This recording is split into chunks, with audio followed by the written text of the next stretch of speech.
This podcast serves Middle Tennessee every weekday morning, and it's made possible by member support. Learn how you can make a difference at WPLN.org/support. This is the Nash Villager Podcast.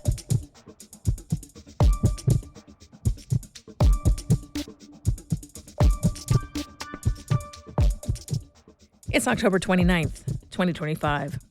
This day in 1929 is called Black Tuesday because of the 12-point drop in stock market value. The day before was Black Monday with a 13% drop. The week prior had included Black Thursday, an 11% decline right at the opening bell. At some point, they stopped nicknaming the days, but the crash just kept going. And that was, of course, the start of the Great Depression. One of the many factors blamed for that cataclysmic economic breakdown is the way that the Federal Reserve handled things at the time. The Fed office in New York was given the okay to raise its discount interest rate, which had unintended domino effects across the globe. That fed into dramatic surges of activity that caused a lot of strain in the commercial banking world. And it should also be said that the Fed then tried a number of corrective actions that some now believe were effective in moderating the crash, at least a little bit. Hard to believe, but experts say the stock market implosion of 1929 could have been even worse.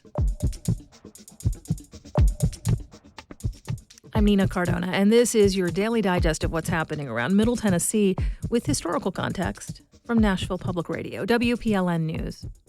Members of the Fed Governing Board gathered yesterday for their regularly scheduled meeting. They happen every other month. And for those of us who don't work in finance, I think we normally don't really think much about them. The Fed discusses all sorts of economic policy stuff that goes into how interest rates should be set, and they make a decision that impacts all of us. But that impact comes through a mechanism that the average person doesn't really understand. So we only sort of pay attention. Whatever. It's part of the ebb and flow of the world, and to a certain extent, most of us just try to have faith that they know what they're doing. But yesterday morning, I heard someone on either NPR or the BBC make a point that should have been obvious, but it hadn't occurred to me. A reporter said that the governors on the Fed board usually rely quite heavily on status updates and analysis that Federal Reserve staff members prepare.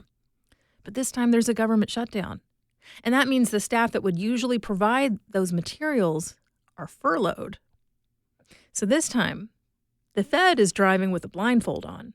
They're still experts, so to continue the metaphor, you could say they're experienced and licensed drivers, and they know the lay of the land, so maybe they're the kind of drivers who might be able to tell what part of town they are, and if they could roll down the window and smell things and listen to what's around them.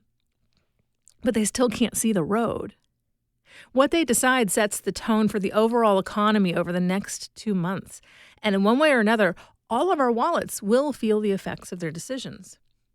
In the meantime, the number of Tennesseans feeling the shutdown directly impact their own bottom line is rising. There are federal workers who live in this state, of course.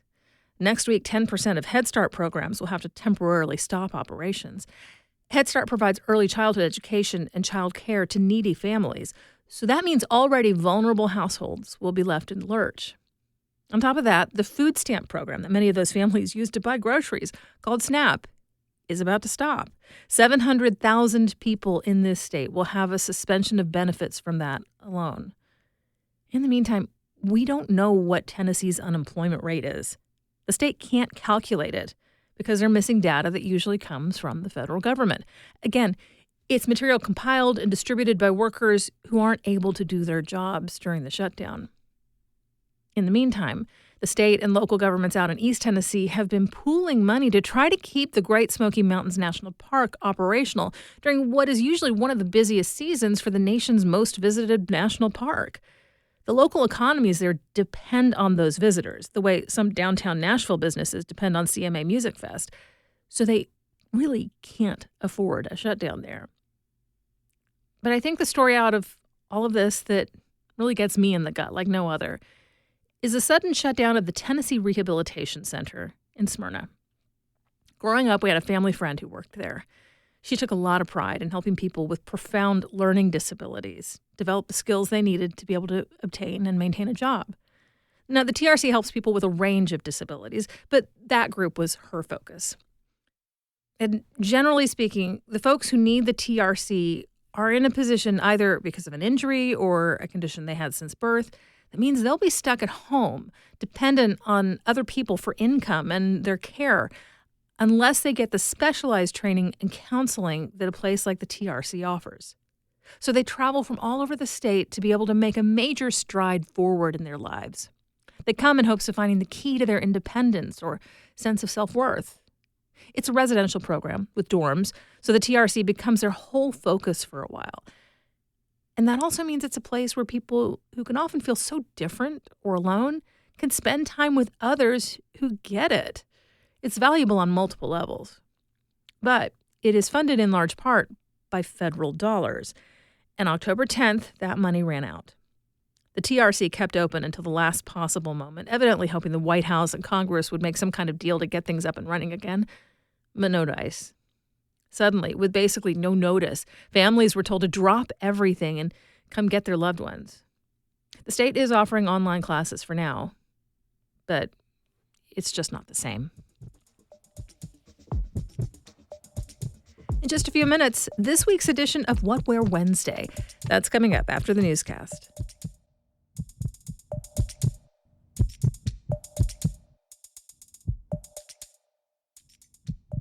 This is Blake Farmer. I've had a lot of people ask me how worried I am about the loss of federal funding for public radio. It's a blow, to be sure. Listener support is more necessary than ever, but I'm not wringing my hands because we believe in what we do. You do too. It's why you listen. And we think being more reliant on our own community rather than federal coffers is probably a better way to do business anyway. We're counting on you this week. Give now at WPLN.org/donate. Here's the latest from WPLN News.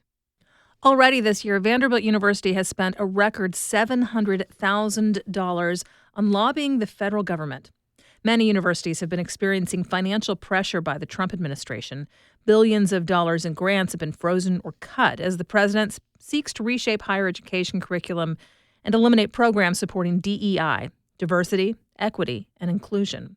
Vanderbilt was offered a controversial funding deal if it adopted the Trump administration's list of demands. So far, the university has been non-committal about how it will respond. More students from abroad enrolled at the University of Tennessee for the fall semester, despite concerns that international students would stay away because of harsher immigration policies by the Trump administration. This fall, nearly 100 more foreign students enrolled at UT than 10 years ago. Most are coming from India, China, and Bangladesh.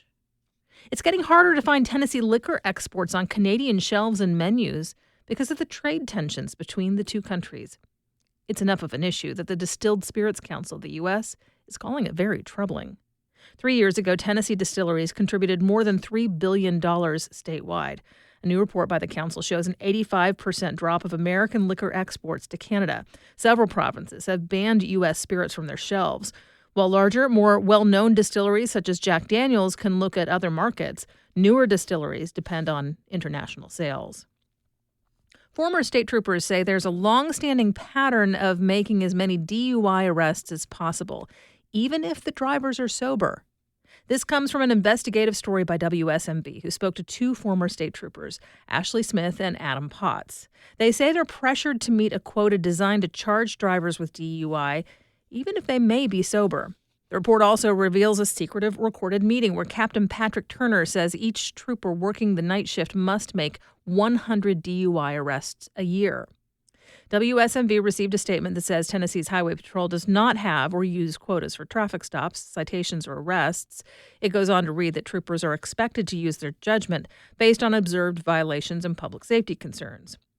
Both of the former troopers have been fired. Potts was let go for leaving the scene after getting into a wreck in a personal vehicle. Smith is accused of helping a family member get out of a DUI. She is fighting her dismissal. Metro Councilmember Joy Kimbrough has been cleared of accusations of wrongdoing after the person who brought an ethics complaint against her admitted to a lie. At issue were claims that Kimbrough had demanded incentives for supporting a rezoning request. But the Tennessean reports the accuser did not actually own the property he claimed was his. And after a great deal of back and forth, he admitted that a phone call that was supposed to be a smoking gun did not exist. The hearing lasted nearly 7 hours. It took the board just 15 minutes of deliberation to make its decision. Live Nation announced they're building a new 4,000-capacity music venue in the Wedgwood, Houston neighborhood yesterday. The name of the venue will be The Truth. Sally Williams is the president of Live Nation Nashville's music and business strategy. She says the name and vision are distinctly Nashville. There is a really super important songwriter named Harlan Howard, and he coined the phrase, all it takes to write a good country song is 3 chords and the truth. That concept is the foundation, I think, of Nashville's music community.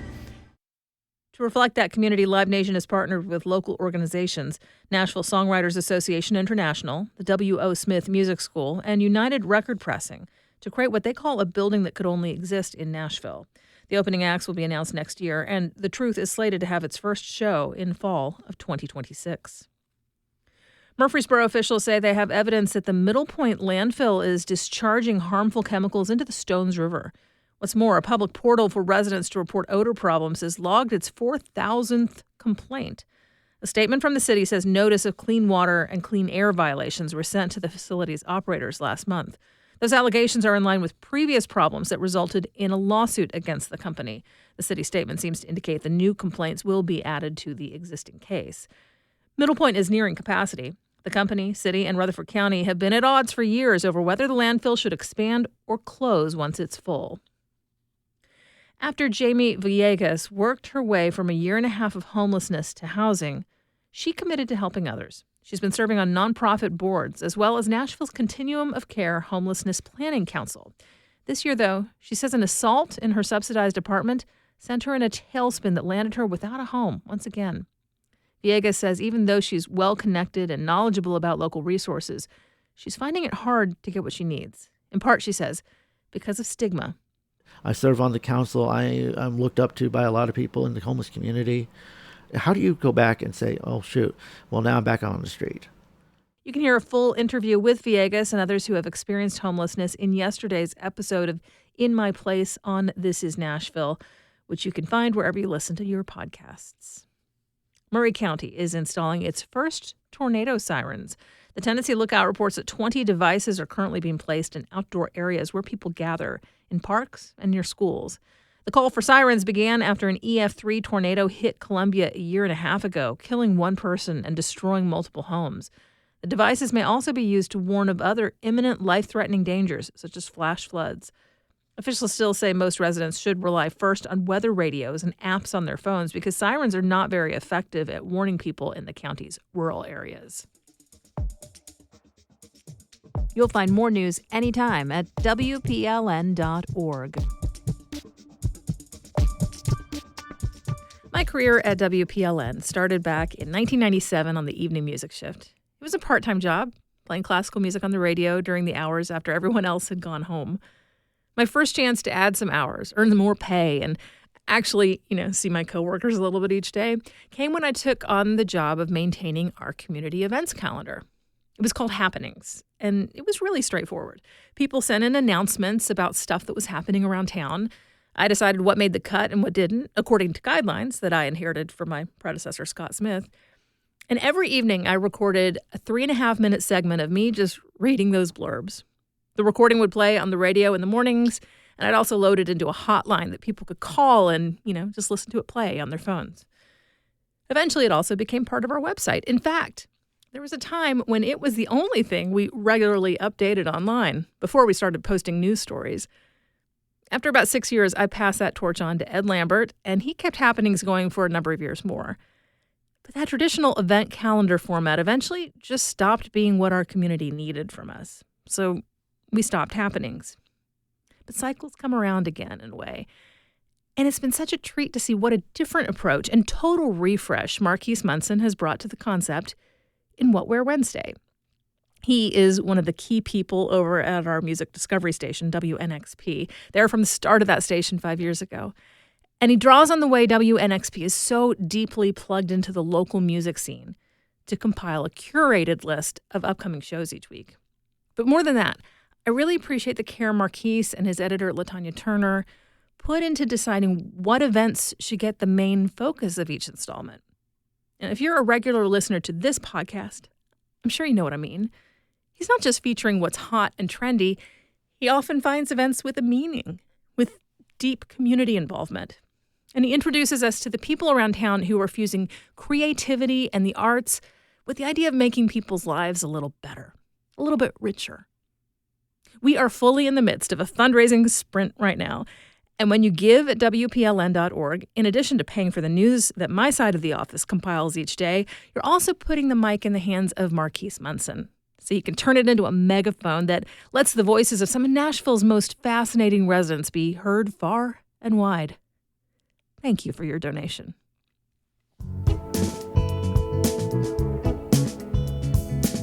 I'm Marquise Munson, here with another edition of Nashville Public Radio's What We're Wednesday, keeping you up to date with the happenings in Nashville this week. Live music opportunities begin tonight with My Morning Jacket performing at the Pinnacle. On Thursday night, Parcels performs at Ascend, Matt Mason is at the Ryman, and Parlor Green at the Blue Room. On Saturday, the Beths perform at Brooklyn Bowl, and Diggable Planets take the stage at Fog Street Lawn Club. On Monday, Rocket performs at Dark Matter, and at the same venue on Tuesday, former WNXP Nashville Artist of the Month, Chrysalis, takes the stage.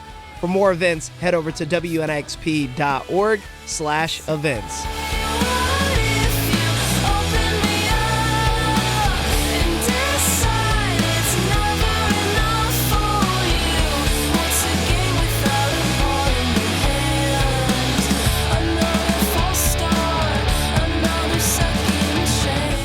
This week is also Halloween, with events happening Friday from Nightmare at a Juke Joint at Brooklyn Bowl to Spooks and Swings at Rudy's Jazz Room.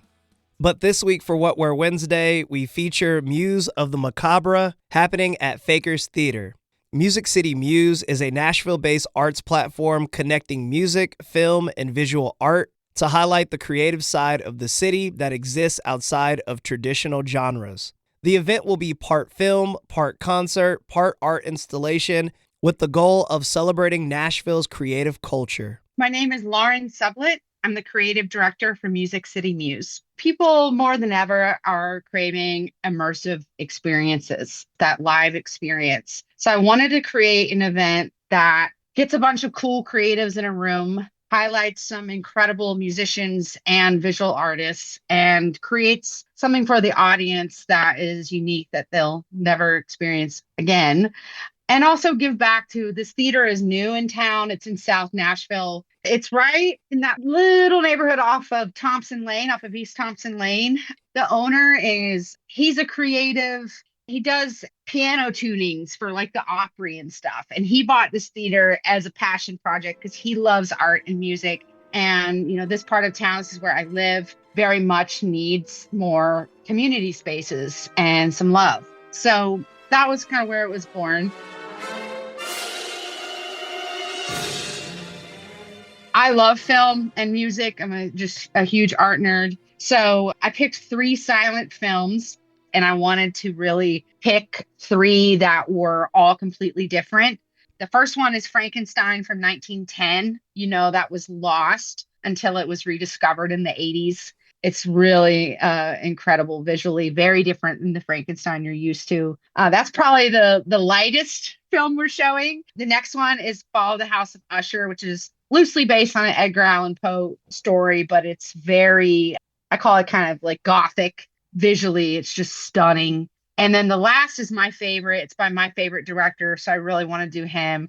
It's Louis Buñuel, and it's his first collaboration with Salvador Dali, and it's called Un Chien Andalou, and it's surrealist all the way. So we've got kind of romantic, gothic, and surrealism all represented. There'll be a live band scoring each film, and while the film and the music are going on, there will be 2 live painters painting inspired by the films that their work will be revealed at the end. The artist X Payne, he did all the artwork for Slim and Huskies. I think he even did a logo for y'all at one point.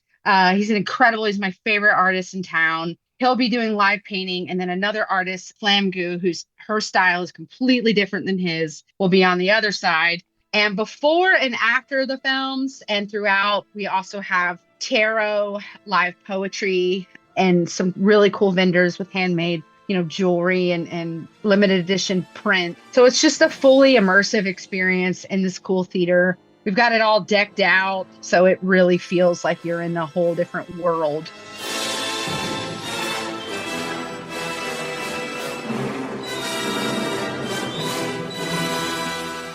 It was really important to me that the event highlighted, the community aspect, but also is diverse and for variety of different types of people. What I say is for the one thing that unites everyone that's involved and our audience is I call it's for intentional minds, people that want something a little different. They tend to be artsy and appreciate those kind of intellectual experiences. I put a lot of care in making sure that you also learn something. You'll learn unique facts about these films behind the process of making them, behind the artist process and the musician's process. And, so it's just, I call it for intentional minds, but it's truly a community event. I want to highlight my favorite artists and musicians in town as well. For more information about Music City Muse and other events happening this week, visit WNXP.org. My name is Marquise Munson, and thank you for listening to another edition of What Were Wednesday.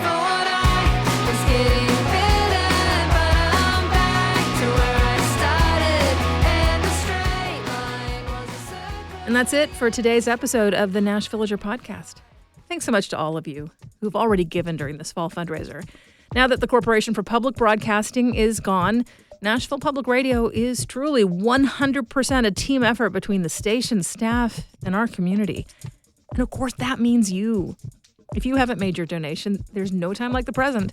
You can set up a sustaining membership with any monthly gift or make a one-time donation at our website, WPLN.org. Thanks so much for listening. Let's make this day a good one, and we'll catch back up tomorrow.